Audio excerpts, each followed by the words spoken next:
contact tracing is really expensive. In Texas alone, we have $300 million earmarked for contact tracing. And does it make sense to contact trace asymptomatic people? Or should we isolate the symptomatic and protect the at-risk? Let's see what Dr. Van Kerkhoff has to say about that from the WHO. She's the lead COVID person on there.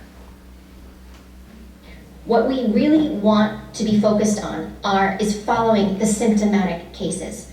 If we followed all of the symptomatic cases, because we know that this is a respiratory pathogen, it passes from an individual through infectious droplets. If we actually followed all of the symptomatic cases, isolated those cases, followed the contacts and quarantined those contacts, we would drastically reduce. I would love to be able to give a proportion of how much transmission we would actually stop, but it would be a drastic reduction in transmission. If we could focus on that, I think we would do very, very well in terms of suppressing transmission.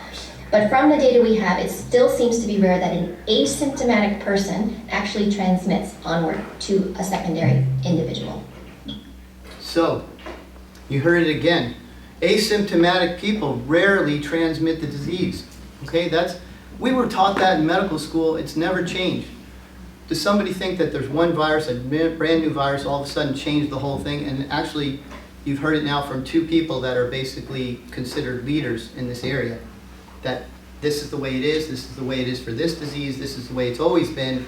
And so why are we wasting so much money chasing down these PCR tests on asymptomatic people, contact tracing them, doing things that basically waste a lot of money and create a lot of fear in our population?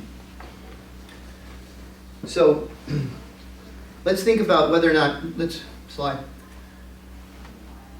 Does contact tracing significantly reduce disease spread? Well, as I said, it's costly, okay? But I think personally what we're seeing here is a big violation of civil liberties. This is the United States. People aren't going to tell on their neighbor here, and that's basically what happens. Hey, they know that if you contact trace somebody and they say you were exposed, you have to then quarantine, even though you may not be symptomatic. How much sense does that make? We just heard, if you're not symptomatic and you're contact tracing somebody, you're going to lock them down. That is a violation, and you haven't even helped anything. You haven't even stopped any disease spread. So let's hear what Dr. Van Kerkhoff has to say about contact tracing and who should get it. We have a number of reports from countries who are doing very detailed contact tracing. They're following asymptomatic cases, they're following contacts, and they're not finding secondary transmission onward. It's very rare. And much of that is not published in the literature. I wonder why.